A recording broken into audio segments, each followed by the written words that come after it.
Papua New Guinea. Now, Papua New Guinea is Melanesian, and it is north of Australia, right here. The green is Papua New Guinea. Now, it's on the island of New Guinea. The eastern part is independent. The western part is Indonesia. See all the yellow here? That's Indonesia. And this is Papua New Guinea. And it's independent. And it's a fantastic place to go to for the adventurous. It's not designed for people that want five-star luxury and things to do like shopping for souvenirs or artwork or discos or anything.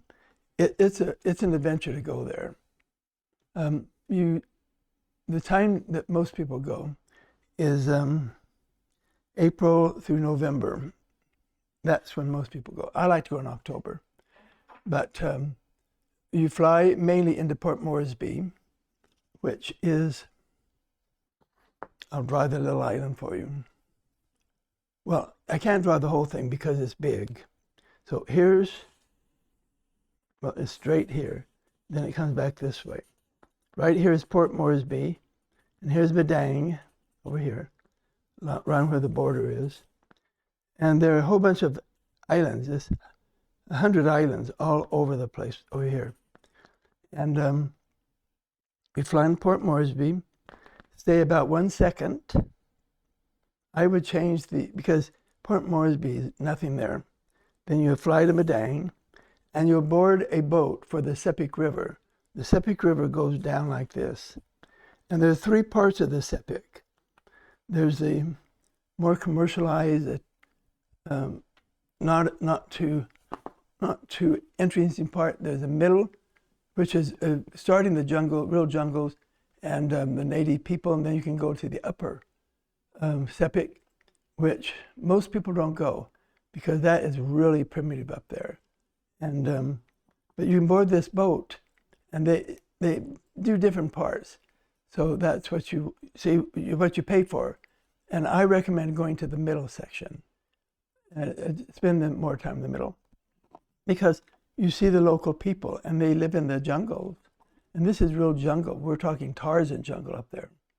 And stay there the length of the cruise. It can be I was on one of those 5 days, I think. So they can be 2, 3, 4, 5, 6, 7 days going along the Sepik.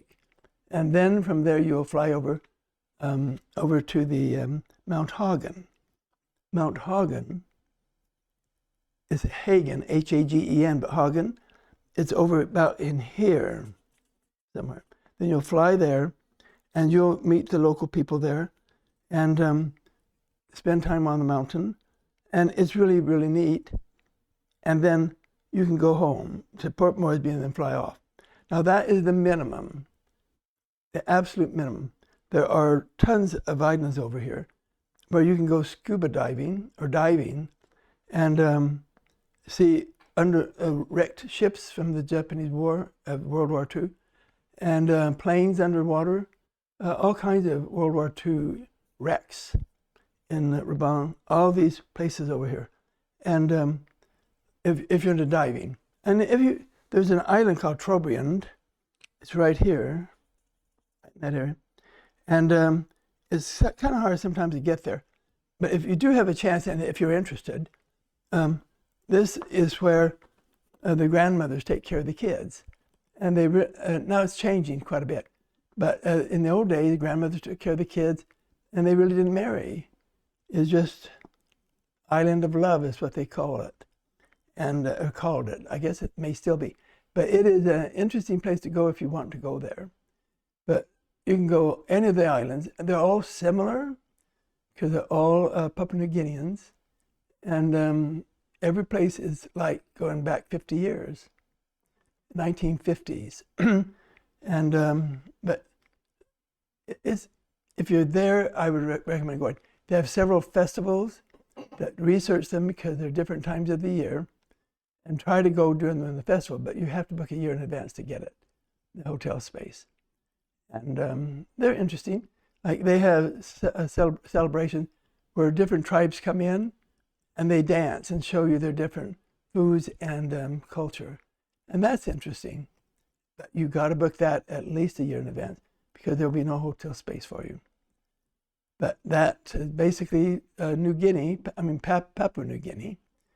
And it's worth going to. You can fly from Sydney or Brisbane to Port Moresby. Port Moresby is over here. Or you can fly from Cairns over here, or from Brisbane here. And you can also fly, I think they go to Hong Kong and they go to, is it Singapore? So you fly there, and I think they still go to Hong Kong. And so you can do as part of your Pacific route. Did you see that as a camera? Mostly.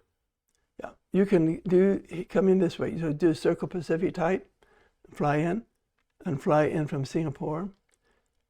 And then you can go down to Australia, see that, and see the islands, all these islands over here. There's just tons of them. New Ireland and New Georgia. Have you been to many of those? I've only been to about 3 or 4 of them. By plane? Yeah, oh, you go by plane. Yeah, they have tons of flights. I mean, little planes that fly all over the place in there. How many So times have you visited Papua New Guinea? probably 4. Have you traveled into the jungle? Oh yeah. Okay, by yourself or with No.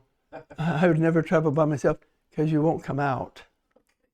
guided trip then? Definitely a guided trip, preferably with one of the locals. What was that like, the guided trip into the jungle? Oh, it's fabulous. It's really jungle. I mean, I love jungles. Go do them all over the world, from the Congos, and down into the Amazon area of South America, all different parts. How long was the trip, and what was it like? How far did you cover? The longest I ever did in Papua New Guinea is probably 5 days. In the jungle? In the jungle. Okay, where did you sleep? In hammocks? Hammocks, just out in the jungle, huh? Yeah. It's horrible. I kept saying, why did I do this? It's absolutely horrible. With a group or just a guy? No, there are about 5 of us, plus the guide and a cook, Okay. and a couple of people to carry our stuff. Oh, so it was a planned It's a package? planned package. Okay. Oh, I wouldn't dare just get somebody off the street and say, let's go in. Okay. Was the goal just to see animals or? Well, just to see it. Just to see it? Yeah, and I didn't want to see a snake, but we did. Oh, And each jungle is so similar, but they're different because different trees sometimes and different animals you see. But I like going into the jungles for a few days. how much distance would you think that covered? Well, I don't know. I know probably 10 miles. It wasn't a long distance. Were there paths or did you have to cut your way? No, it's whop, whop, whop. You have the local guy in front with a machete type thing. You're going whop, whop, whop, whop. I've even done that in Mexico, Oh, okay.